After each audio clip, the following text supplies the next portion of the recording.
саптык чоңдуктардын методдору тууралуу айтып берейин. Метод деген бул эмне?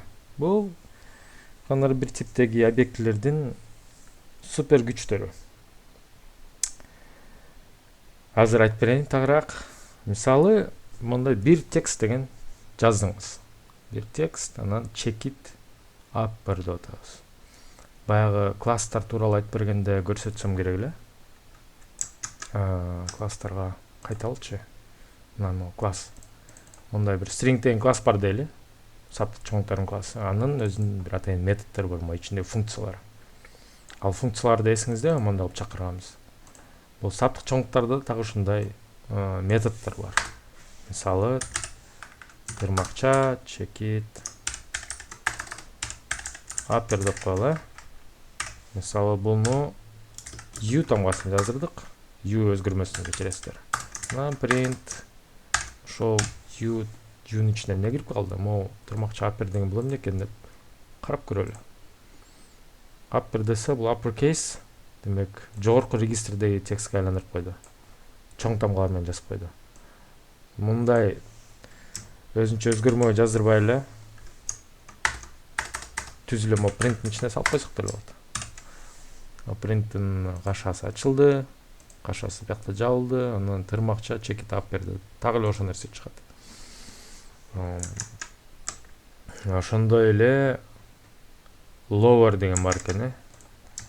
Келиңиздер дагы бир жолу могу кайталы. Могу print u дедик. Бул upper чыгып атат. Эми ушул нерсени print u checkit lower деп коеюнчу. Lower деген бул эмне экен? Lower кайрадан кичирейтип койду. Биринчи могу чоң таңба менен чыкты. Аны эми кайрадан кичинекей таңба менен жаз десек, мына кичинекей таңба кылып койду да. Ушундай методдору, саптык чоңдуктар методдору checkit upper деген сыяктуу жазылат. Могу жерге дагы бир жөнөкөй мисал келтирип коеюн. Мисал келтирейин. Мисалы, бир дедик, lower деп мындай. Өзгөрмөгө улабай эле так эле мо тексттен кийин улап деле кетсек болот. Lower деп кичинекей таңбаны анысы деле кичинекей кылып турам. Мындай чоң таңба менен жазылган текст. Lower десек аны кичинекей кылып койду. Ошол эле сыяктуу lower иштейт. Андан кийинки өтөлү split. Split деген бул эмне экен? Мындай текст бар дейли. 4 сөздөн турган сүйлөм. Келиңиздер ушуну split кылып көрөлү. Split деген сөз өзү англис тилинен которгондо бөл деген сөз да. Бөлүп жарып сал деген сөз. Муну print кылалы, муну консольго чыгаралы да. Print дедик. Десек, мында бир тизмек чыгарып койдум да. Келиңиздер кайталы могу split методуна. Split деп туруп ичине эмне боюнча бөлөлү деген суроо берет. Бергенде биз мына боштук боюнча бөлүп кой дейбиз да. Мо текстти ортосунда, мо сөздөрдүн ортосунда боштуктар турат да. Ошондо боштуктар менен бөлүп койдум. Мисалы, текстибиз мондай болчу дейли. Бул жерде мына плюс турат. Биз айтып атабыз, биз минустар боюнча бөлүп кой деп айтсак. Минустар менен болгон жерлерде мына минусту алып салды, анын ордуна. Ошол боюнча анан сөздөргө бөлүп, mo тизмекке киргизип койдум. Mo тизмек деген бул list деген дайындар тиби. Бул тууралуу мен өзүнчө айтып берем. Азырынча mo split тууралуу айтып туралы. Көрдүңүзбү? Mo жерде кошуу болгон үчүн бул эки сөз ажыраган жок. Минустар боюнча ажырады. Бул жерге алып салалы, мындай кылып көрөлү. Бул да ажырап атат. Жакшы. Муну сплитти негизи көп эле колдонобуз жумушта. Бул абдан пайдалуу нерсе. Эми кийинкисине өтөлү. Join деген бар экен. Join дегени split сыяктуу иштейт. Жанагындай тизмектер менен, бирок тизмек мындай тизмек келди. Split болсо ажыратып атса, бул тескерисинче чапташтырат. Мунун синтакси бир кызыктай. Эмне менен ортосунда, сөздөрдүн ортосунда эмне коюш керек деген суроого жооп берип, могу эки тырмакчанын ичин жазабыз. Анан check дейбиз. Анан join деген методду чакырабыз. Анан ал join деген методко ичине мондай тизмек салып беребиз. Мисалы, сөздөр деп коеюнчу. Англисче өтө тамгасы жок экен, ошон үчүн сөздөр болуп калды. Сөздөр. Мондай өзүнчө массив келди да. Ал тизмекти алып, чакага салдык сөздөрдү. Ал чаканы могу жерге берийди. Же жана жазылгандай эле монун ичине эле жазып койсок болот, түз эле айырмасы жок. Кеттик энди. Мына 4 сөздөн турган сүйлөм деп мында алып чаптап койдук. Бул жер жылдызча десек, онда жылдызча болуп калат. Албетте биз көбүнчө боштуктар менен коебуз да, сөздөрдү бириктиребиз да. Ушундай алып койсок болот. Эми кийинкиси replace. Replace текстте бир символдорду табат. Анан аларды алмаштырып коет да. Азыр мына кызыктуу мисал, мына которулуп кетти, которулду деген сөздү алабыз. Анын ичиндеги оолорду өөгө айландырабыз. Анан ууларды үйгө айландырабыз. Анан print дейбиз.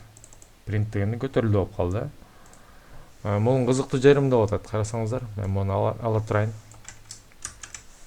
Могу метод өзү могу текст алат. Ал текстти өзгөрткөн жок.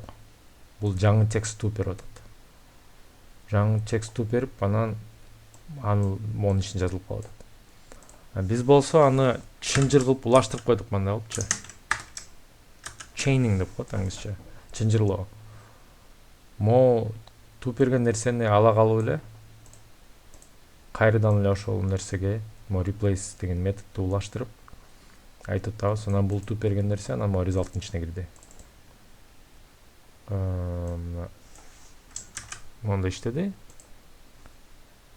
Үйлөр коюлган жок азырынча.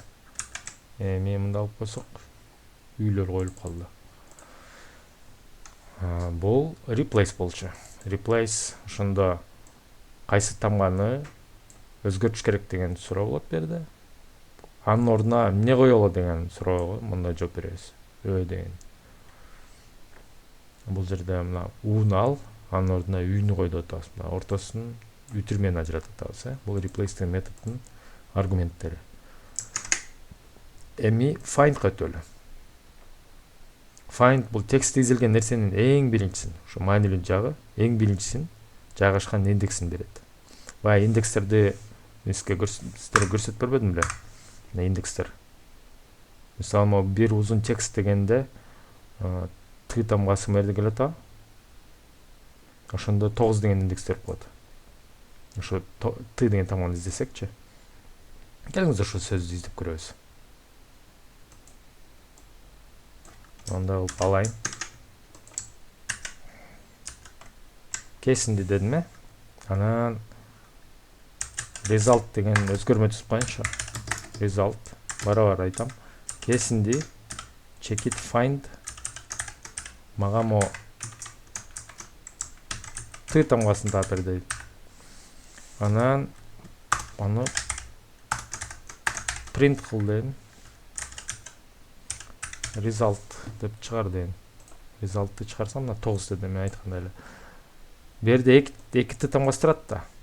Ошондо экинчисин чыгарбайт, ошо биринчисин чыгарып коет. Ошондо маанилүү, ошого көңүл буруш керек.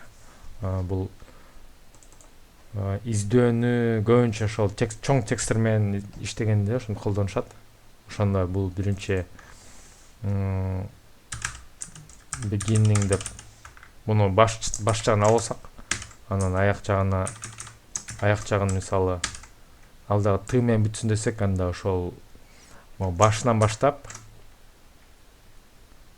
тияка чейин изде деп айтабыз да. Ошондо find методун могу жерден сурайбыз кандай эле деп. Азыр кое туруңуздар. маалымат бер десек, бул кайсы текст substring, анан кайсы жерден баштайлы дейт. Издөөнү кайсы жерден баштайлы дейт. Эми мындай кылалы, муну азыр чыгарбай туралы, анан end аягы дейли. Бул баш жагын таптык, эми аягын табышыбыз керек. Ушу кесинди азыр түшүнүктүү болот, бир аз чыдай туруңуздар. Бул жерде 2 т турат. Мен ошо экөөнү башын жана аягын тапкым келет. Мисалы find, бирок экинчи аргумент катары мондан башта дейбиз. Ондан кийин башта дейбиз да. 9-дан кийин баштасаң, ошондо табасың деп атабыз кийинкисин.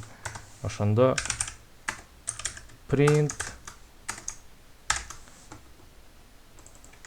башын тап, анан аягын тап, анан бизге көрсөт дедик.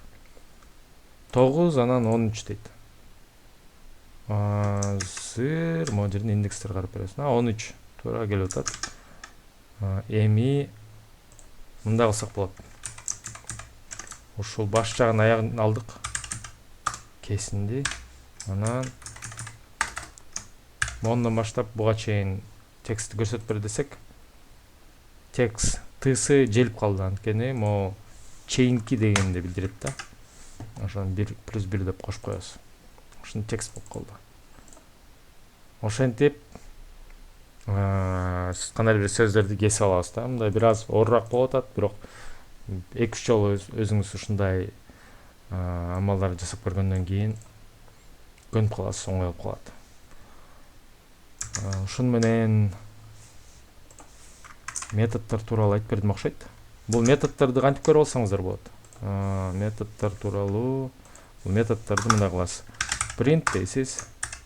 Анан бир текст жазасыз, айырмасы жок кандай, аны болсо кое тургула. Python'ун ичинде dir деген функция бар. Dirге жедиресиз ушул текстти. Жедирсеңиз ошо стрингтерге, ошо саптык чоңдуктарга тиешелүү методдор чыгып калды.